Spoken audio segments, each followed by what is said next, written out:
Dr. Anthony Harper here, blessed to be in the Knesset with Knesset member Tatiana Mazarsky. Yes. Well, thank you for joining me. And so a couple of questions, and that is about, concerns about the rise of anti-Semitism. So what are your top concerns with the increase of anti-Semitism in light of international criminal court decisions?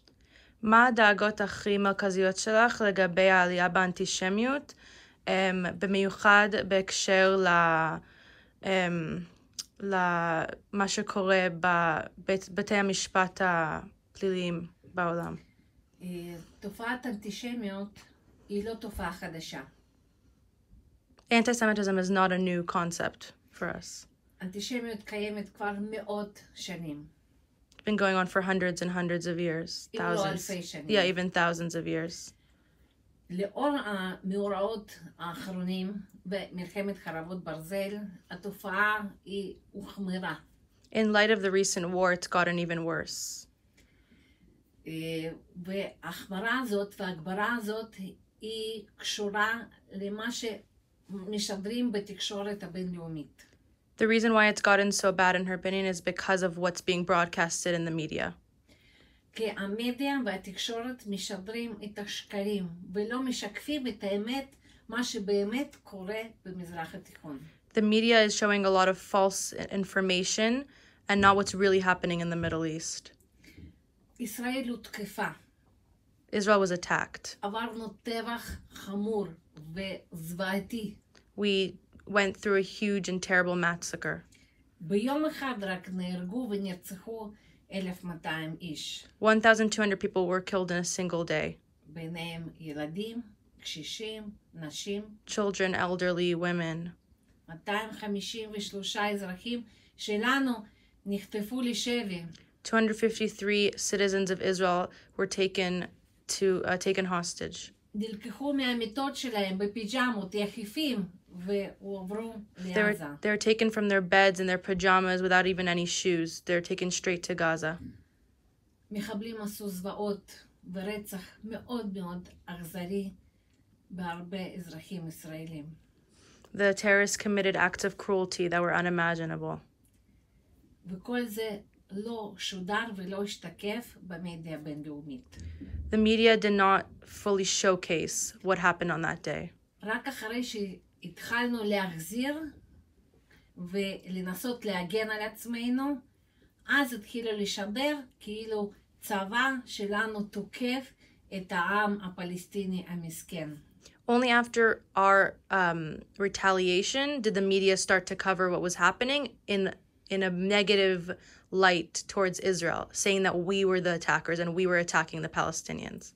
הטבח קרה לנו ב-7 באוקטובר, לפי לוח שנה בארץ, ולא תקפנו ב-8 באוקטובר, ולא ב-9, נתנו 3 שבועות, הזהרנו את האוכלוסייה האזרחית הפלסטינית, תתרחקו, כי אנחנו נצא לחפש את האזרחים שלנו ולהוציא אותם משבי. We were attacked on October 7th, but we did not retaliate right away. We gave warnings to the citizens of Gaza, telling them to leave and letting them know that we were going to go in and try and get our hostages back and bring justice to what happened. And we didn't attack right away. We gave them a warning. הצבא שלנו זה לא צבא התקפה.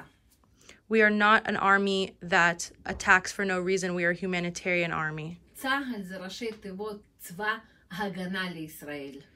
Tzal is what it's called in the IDF is an Israeli Defense Forces. ומה שרואים בכל העולם, כולל מדינות שיש להם חלק במשפט, בית משפט בינלאומי, הם לא רואים את האמת. The people who are taking Israel to court, to the criminal courts that are global, don't see the truth. הם לא מכירים את האמת. They don't know the truth. והראש שלהם והלב שלהם מלא בשקרים, לכן הם מקבלים החלטות שגויות. What they believe is lies, and therefore the decisions they're making are on the basis of false information and lies. זאת חזית נוספת למדינת ישראל ולעם יהודי. חזית בתקשורת. The the media is another front that we have to fight in this war.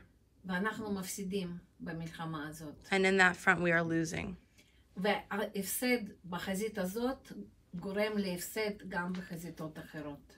And because we are losing on that front, it actually harms our ability to win in other fronts, גם בדיפלומטיה. also in diplomacy.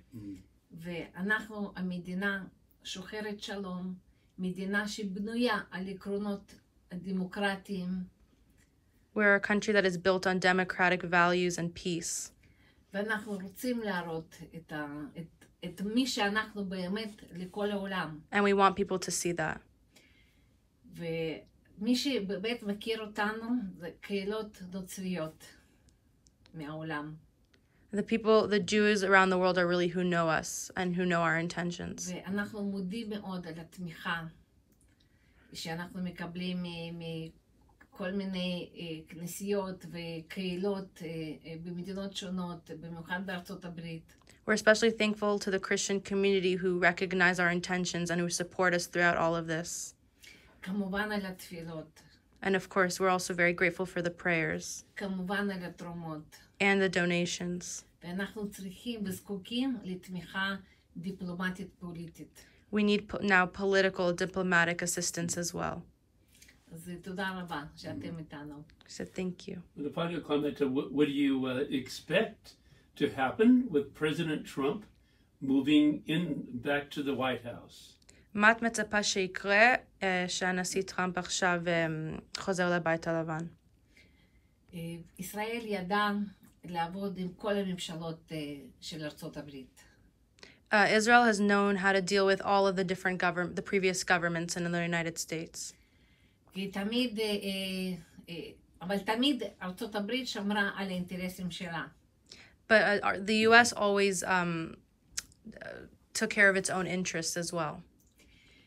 אנחנו קיבלנו תמיכה גם מממשלה של ביידן.